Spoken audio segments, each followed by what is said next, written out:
There's times whenever a die wrench like this is going to be way too big to fit in an area that you need it to go. Like in this case, I'm using this M10 1.25 die to clean up some threads on an exhaust system, and both of these sizes are way too big to fit in because there's other studs right beside it. So I need a really compact way to just clean up the thread, and it's actually really simple to do that. With the die wrench, there's just no way that this is gonna fit. There's no room to spin it at all. Even the small one is not gonna fit. The method that works is a whole lot more compact.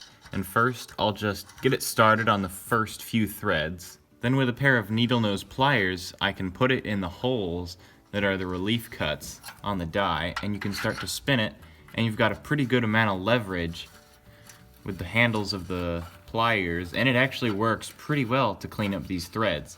Of course, it'd be easier if you had all the leverage from the die wrench, but you're not cutting new threads. This is what really works whenever you're cleaning up threads. You wouldn't have enough leverage to cut fresh ones, but this does a great job at really restoring them.